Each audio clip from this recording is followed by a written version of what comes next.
Bismillahirrahmanirrahim. Alhamdulillahilladzi akramana bimiladi khairil anam. Arsalahu rabbuhu rahmatan wa qudwatan salihatan yaqtadi bihil mu'minun. Wa ya'ba qudwatahul jahidun ad-dallun.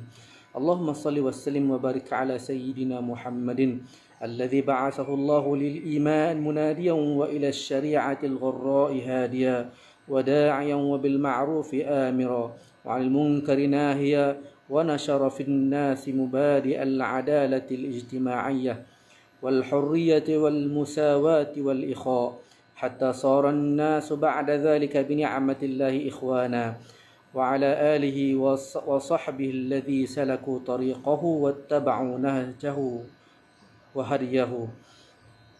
Segala puji bagi Allah, Tuhan pentadbir seluruh alam. Selawat dan salam ke atas junjungan Nabi Muhammad sallallahu alaihi wasallam, ke atas keluarga dan sahabat baginda. Ya Allah, ya Tuhan kami, di hari yang barakah ini kami zahirkan rasa syukur yang tidak terhingga atas segala anugerah-Mu kepada kami. Lantaran itu ya Allah, jadikanlah kami semua sebagai hamba-Mu yang beriman, yang bertakwa, yang berilmu, yang berakhlak mulia, yang sejahtera di dunia dan di akhirat. Ya Allah, ya Tuhan kami, sempena majlis sambutan Maulidur Rasul pada tahun ini, ya Allah, kami memohon keampunan atas segala dosa-dosa kami, dosa kedua ibu bapa kami, dan seluruh kaum muslimin dan muslimat yang masih hidup atau yang telah kembali kepadamu, ya Allah.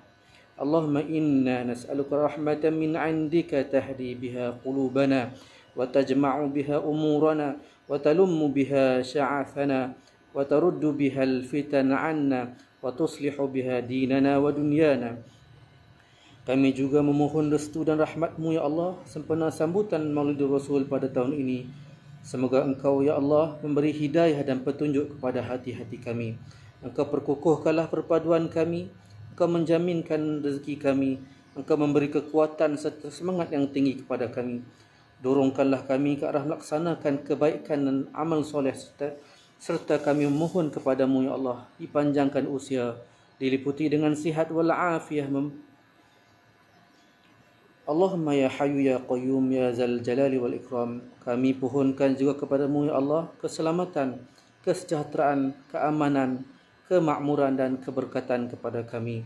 Rabbana atina fid dunya hasanah wa fil akhirati hasanatan wa qina adzaban nar. Wa sallallahu ala sayyidina Muhammadin wa ala alihi wa sahbihi. Bismillahirrahmanirrahim. Assalamualaikum warahmatullahi ta'ala wabarakatuh, dan salam keluarga Sekolah Kebangsaan Seri Perdana. Alhamdulillah, syukur kehadrat Allah kerana sekali lagi kita dapat menyambut majlis Maulidur Rasul peringkat sekolah bagi tahun 1443 Hijriah. Semangat Maulidur Rasul perlu kita semarakkan dan kita semai dalam jiwa setiap umat Islam, khususnya warga Sekolah Kebangsaan Seri Perdana. Sebagai bukti ketulusan cinta kita terhadap Rasulullah, biarpun kita menyambut dalam suasana yang sederhana dan dalam keadaan norma yang baru. Maulidur Rasul yang kita sambut pada hari ini hakikatnya bukanlah semata-mata sekadar sambutan hari lahir baginda Rasulullah semata-mata, tetapi ia membawa sesuatu makna yang cukup besar kepada seluruh umat Islam. Keluarga Sekolah Kebangsaan Seri Perdana yang saya kasih sekalian, dalam konteks kemanusiaan, Rasulullah adalah role model atau idola dalam masyarakat yang dapat mengangkat ukhuwah persaudaraan sesama umat manusia. Baginda menghapuskan apa jua bentuk diskriminasi atas nama agama, bangsa, warna kulit maupun keturunan. Akhir kata, sempena majlis sambutan Maulidur Rasul pada tahun ini, moga ianya dapat menghasilkan sebuah keinsafan dan kecintaan serta kasihnya kita kepada junjungan besar Nabi Muhammad sallallahu alaihi wasallam. Sekian, wabillahi taufiq wal hidayah. Assalamualaikum warahmatullahi taala wabarakatuh. Bismillahirrahmanirrahim. Assalamualaikum warahmatullahi wabarakatuh.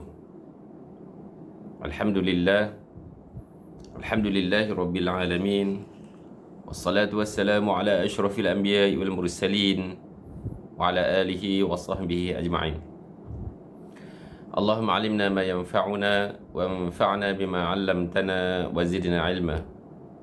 رب اشرح لي صدري ويسر لي أمري واحلل عقدة من لساني يفقه قولي.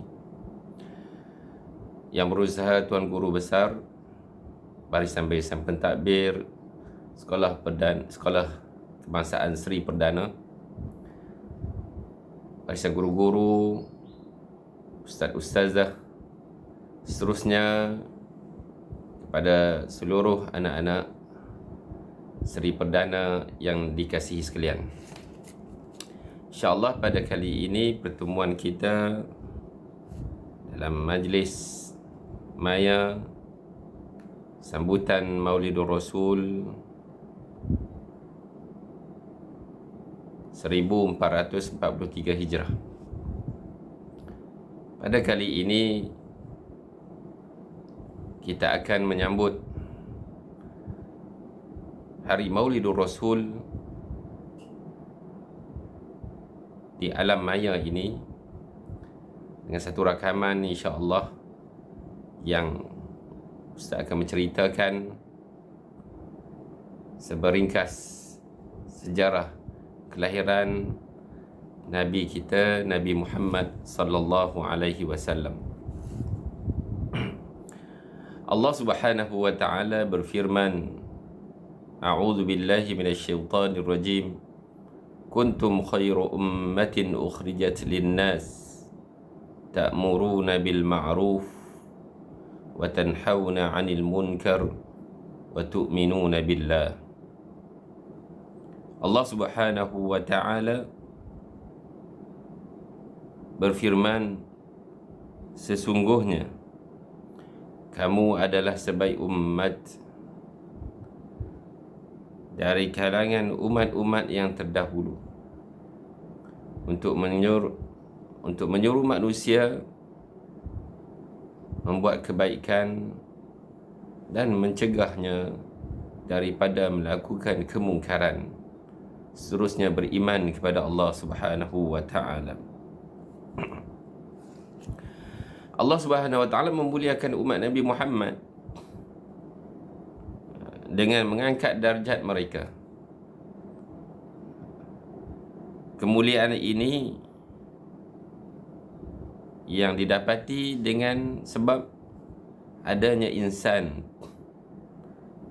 yang paling mulia di sisi Allah Subhanahu wa taala, yang tinggi darjatnya, yaitu Nabi Muhammad sallallahu alaihi wasallam.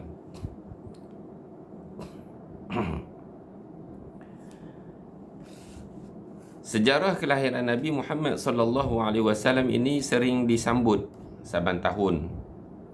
Maka kita sebutnya dengan Maulidur Rasul. Tujuannya adalah untuk mengajak kita memperingati akan Nabi Muhammad sallallahu alaihi wasallam sepanjang masa. Banyak perkara yang kita boleh buat untuk memperingati Rasulullah sallallahu alaihi wasallam. Antaranya memperbanyakkan salawat ke atas baginda, memperbanyakkan membaca Allahumma salli ala sayyidina Muhammad wa ala alihi wa sahbihi wa sallim. Dalam semua pekerjaan kita, dalam semua tingkah laku kita, maka kita banyakkan salawat kepada junjungan besar Nabi kita Muhammad sallallahu alaihi wasallam. Seterusnya kita boleh memperbanyakkan selawat kita apabila kita melakukan azan, kita berada dalam solat kita. Selepas solat, kita salawat kepada Nabi. Semasa mendengar orang menyebut nama Nabi, maka kita pun menyambutnya dengan salawat. Itu menunjukkan bahawasanya hati kita ada rasa kasih dan cinta kepada Nabi Muhammad sallallahu alaihi wasallam.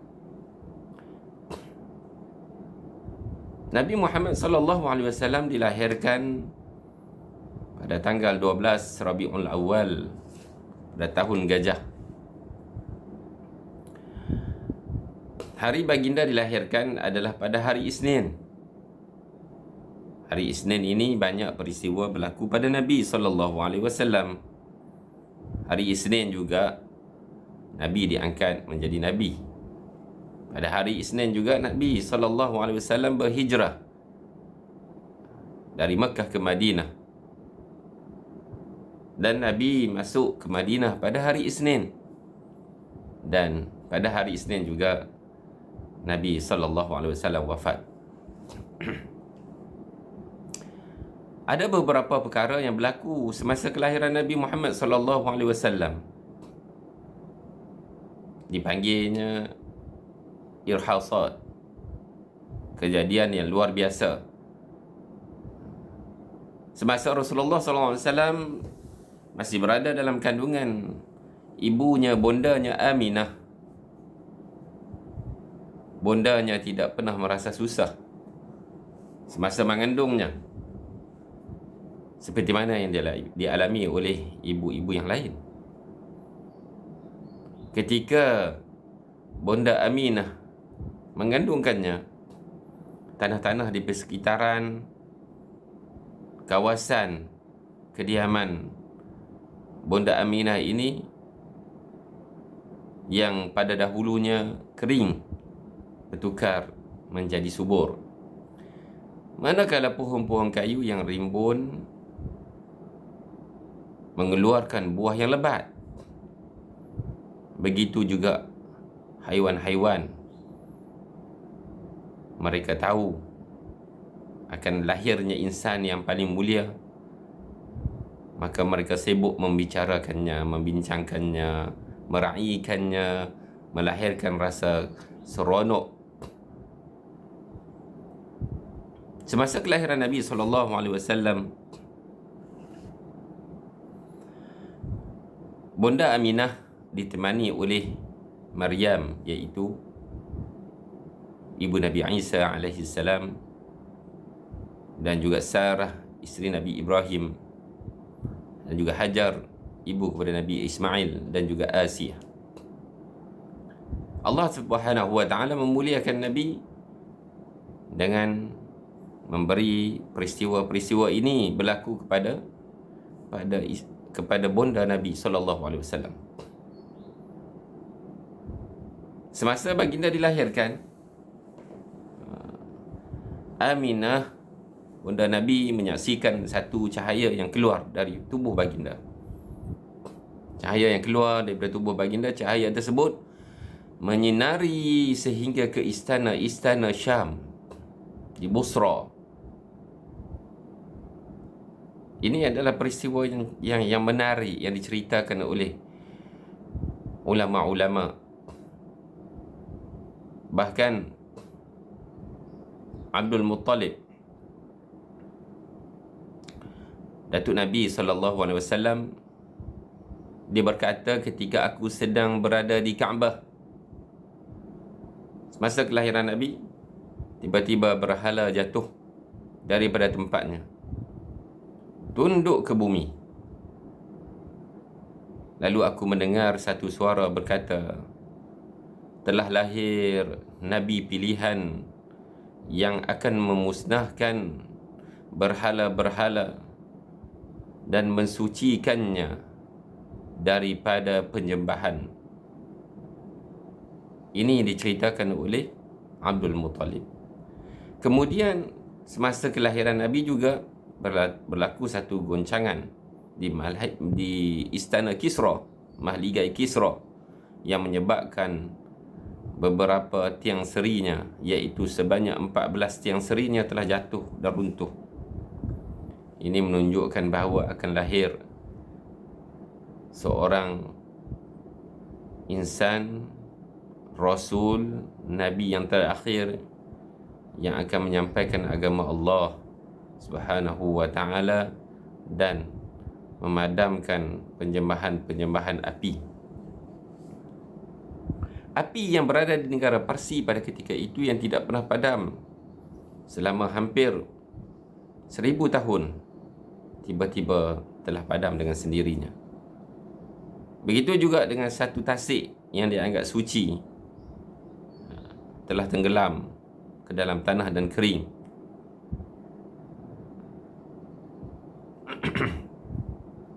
Apabila lahirnya Nabi SAW pada malam yang mulia, malam yang agung, malam yang penuh keberkatan,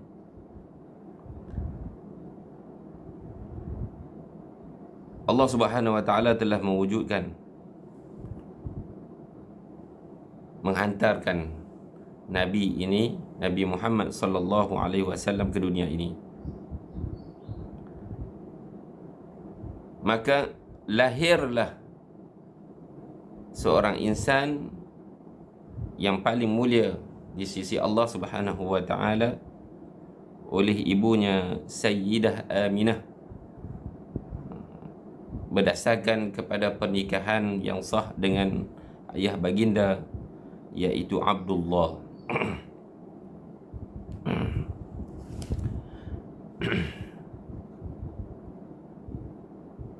Apabila lahirnya Nabi, semua makhluk, diceritakan semua makhluk datang ingin memelihara Nabi.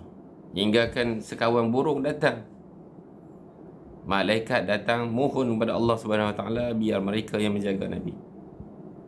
Sekumpulan haiwan turut menawarkan diri untuk menyusukan Nabi, tetapi Allah Subhanahu Wa Taala telah memilih insan-insan yang akan memelihara Nabi sallallahu alaihi wasallam.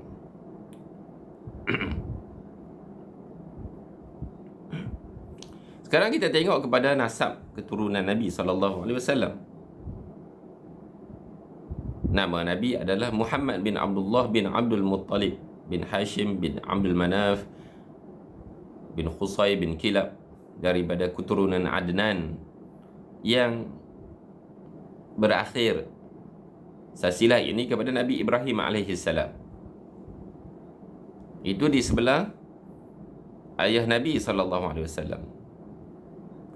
Kemudian ibunya ya bernama Aminah binti Wahab bin Abdul Manaf bin Zuhrah bin Kilab.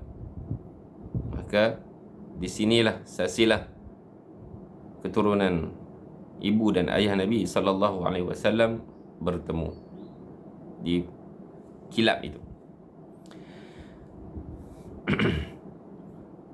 Keluarga Nabi sallallahu alaihi wasallam, baik daripada ayahnya ataupun ibunya, kedua-duanya termasuk daripada golongan bangsawan, orang-orang yang terhormat di kalangan kabilah-kabilah Arab yang dihormati.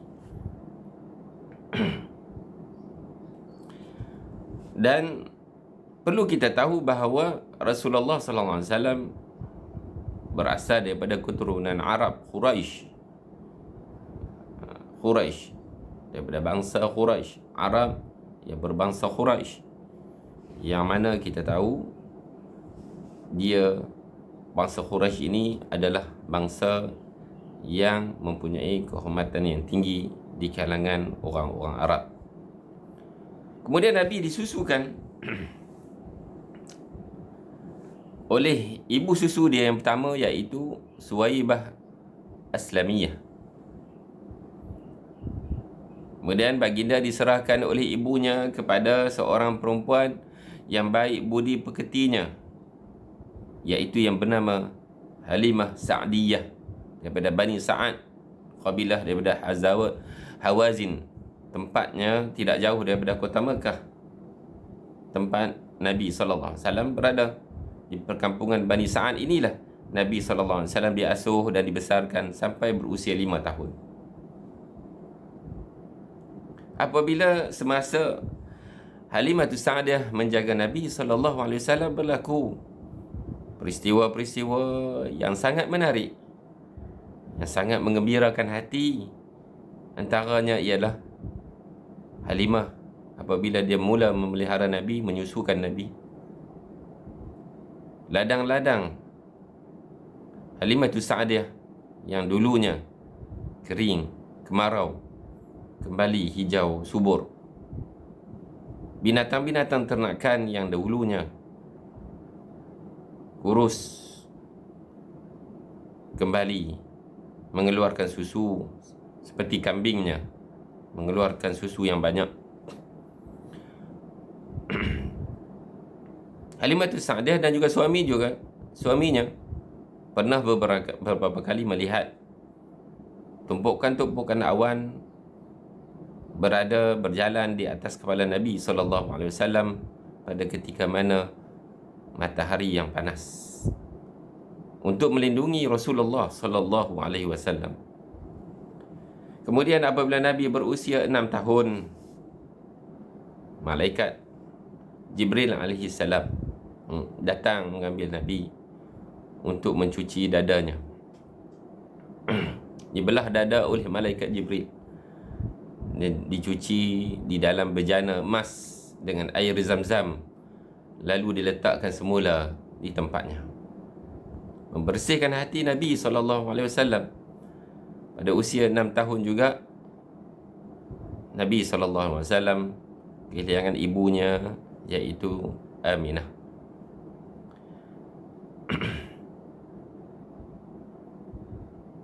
Aminah meninggal di satu tempat yang bernama Abwa, sebuah kampung yang terletak di antara Mekah dan Madinah.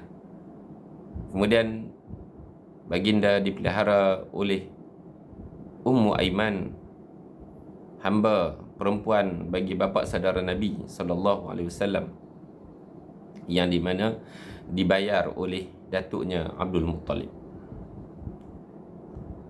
Adapun ayah Nabi SAW telah meninggal ketika mana Nabi masih dalam kandungan ibunya.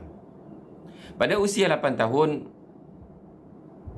Nabi kehilangan pula datuknya yang memeliharanya, yang menjaganya, yang membayar nafkah-nafkah kepada Ummu Aiman, pula meninggal dunia. Baginda pula dipelihara oleh bapa saudaranya, iaitu Abu Talib. Maka apabila dia bersama dengan Abu Talib, Nabi SAW dibawa oleh bapa saudaranya bermusafir ke Syam untuk urusan perniagaan. Nabi diajar bagaimana untuk berurus niaga. Di kota Busra, negeri Syam, seorang pendeta Nasrani yang bernama Bahira ataupun Buhaira telah bertemu dengan ketua-ketua rombongan untuk menceritakan tentang pengutusan seorang Nabi di kalangan bangsa Arab yang akan lahir pada masa itu. Masa itu telah sebar akan lahir insan, iaitu Nabi yang terakhir. Pada usia Nabi 20 tahun, baginda terlibat pula dalam peperangan Fijar, menyaksikan perjanjian Al-Fudul, perjanjian damai, untuk memberikan pertolongan kepada orang-orang yang dizalimi di Mekah. Kemudian pada usia 25 tahun, Nabi SAW bermusafir kali kedua ke Syam dengan urusan perniagaan di bawah Khadijah binti Khuwailid Al-Asadiyah. Dia menjual barangan-barangan Siti Khadijah. Dalam perjalanan ke Syam ditemani oleh Maisarah. Baginda bersama-sama dengan Abu Talib juga, dan beberapa orang bapa saudaranya telah pergi berjumpa dengan Amru bin Asad, bapa saudara Khadijah, untuk meminang Khadijah pada usia 40 tahun. Pada usia 40 tahun, Nabi SAW pada usia Nabi 25 tahun, Nabi SAW telah bertemu jodoh dengan Khadijah yang pada ketika itu berusia 40 tahun. Mas kahwin baginda kepada Khadijah pada ketika itu adalah sebanyak 500 dirham. Pada usia 35 tahun, kita tengok kehidupan Nabi SAW pada usianya. Berlaku pada usia Nabi 35 tahun itu berlaku banjir besar di Mekah yang meruntuhkan dinding-dinding Kaabah. Kemudian orang-orang Arab, pembesar-pembesar Arab, penduduk Mekah membina semula Kaabah. Rasulullah SAW pada ketika yang berada pada ketika itu beliaulah yang meletakkan Hajarul Aswad ke tempat itu dengan meredakan pertelingkahan yang berlaku di antara kabilah-kabilah untuk meletakkan batu tersebut. Lalu mereka memilih Nabi SAW kerana percaya akan sifat Nabi, iaitu yang Al-Amin, yang sangat terkenal, yang jujur, yang bercakap benar. Dan pada usia 40 tahun, ini adalah usia yang mana Nabi SAW menerima wahyu dan dilantik menjadi Rasul. Baginda menerima wahyu di Gua Hira sebagai pelantikan Nabi dan Rasul yang terakhir.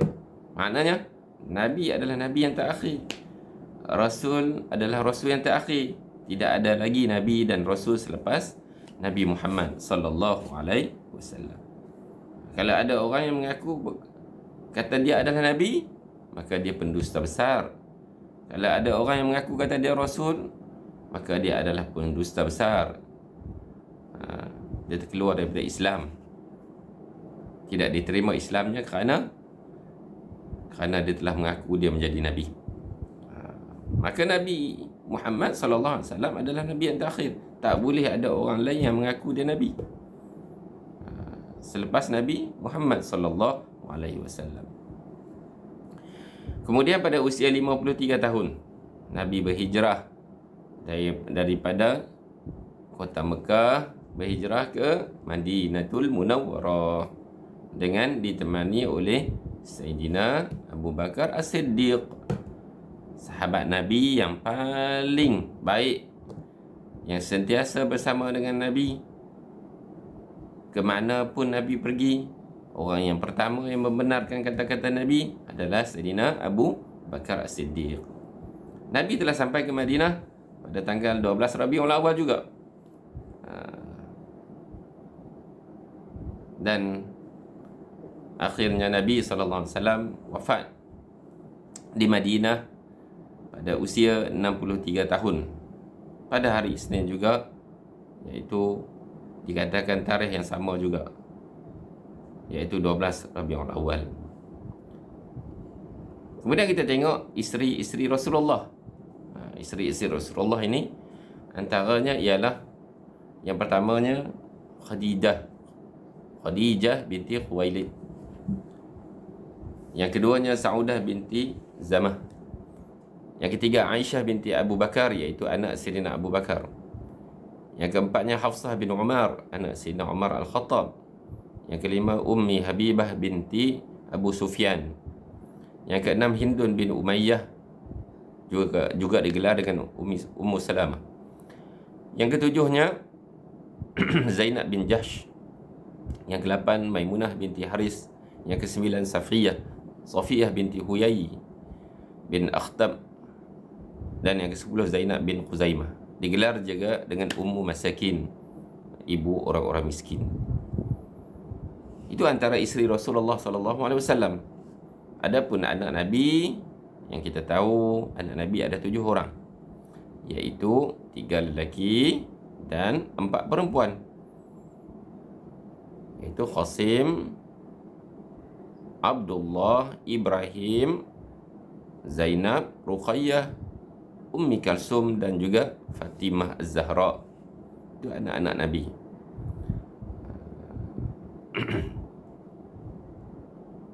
Dan akhirnya Ustaz ingin menceritakan bagaimana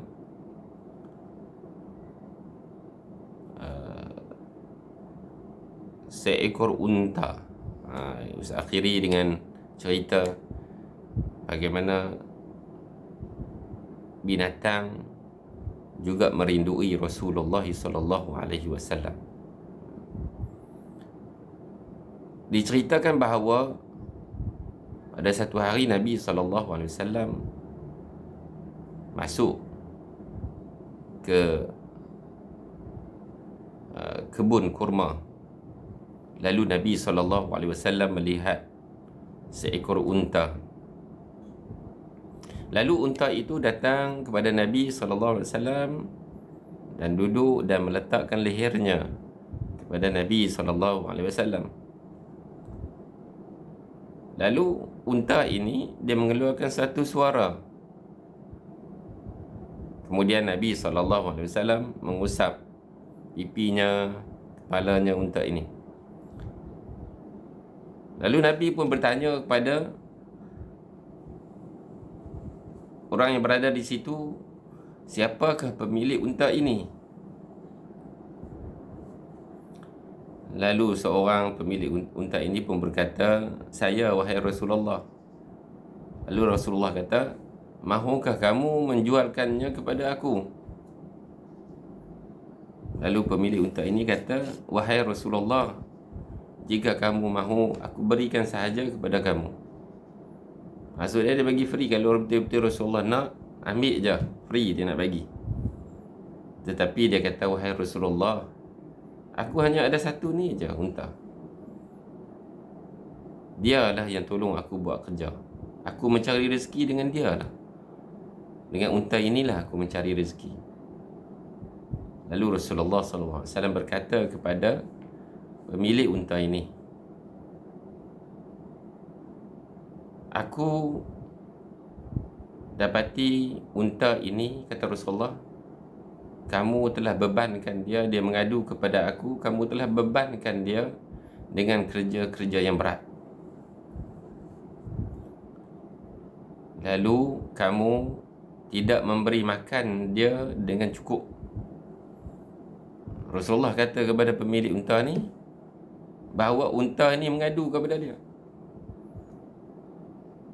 Dia buat kerja teruk, angkat barang berat-berat yang melepasi daripada kadar kemampuan dia. Sepatutnya dia angkat berat yang ideal dengan badan dia, tapi tuan dia suruh angkat lagi, bubuh lagi barang, suruh dibawa sampailah dia letih, tak larat dan merosakkan badan dia. Lalu kata Rasulullah, tuan dia tidak memberi makan yang cukup. Makan tak cukup, kerja berat. Lalu tuan unta ini terkejut dengan apa yang Rasulullah SAW ceritakan. Lalu Rasulullah SAW menasihatkan tuan unta ini untuk berbuat baik kepada binatang dan memberi makan yang cukup. Begitulah sifat terpujinya Rasulullah SAW. Akhirnya tuan unta ini membuat apa yang Rasulullah SAW sampaikan kepadanya. Dan diceritakan juga bahawa unta ini ada keturunannya di Madinah. Ada keturunan di Madinah masih sampai sekarang. Dan kalau kita jumpa unta ini, kita bacakan syair memuji Rasulullah SAW, unta ini akan menangis.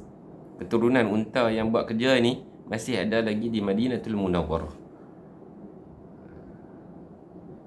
Maka apabila orang membaca syair-syair memuji Rasulullah, unta ini boleh menangis kerana rindukan Rasulullah SAW. Baik, banyak pengajaran yang kita dapat daripada kelahiran Nabi SAW. Yang pertamanya, marilah sama-sama kita mengingati Rasulullah SAW dalam sepanjang amal kita, hidup kita. Yang keduanya, marilah kita jadikan Rasulullah SAW sebagai idola kita. Yang ketiganya, marilah kita mencerminkan diri kita dengan akhlak Rasulullah SAW, dengan berbuat baik sesama manusia, cakap benar,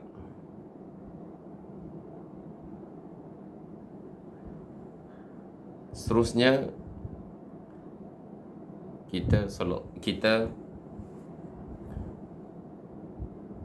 kita memperbanyakkan salawat kita kepada Nabi SAW dalam setiap masa, untuk menunjukkan rasa kasih dan cinta kita kepada Rasulullah sallallahu alaihi wasallam. Sampai sekadar itu sahaja, kerana terlalu panjang dah ni. Dah hampir setengah jam. Baik, wabillahi taufiq wal hidayah. Assalamualaikum warahmatullahi wabarakatuh.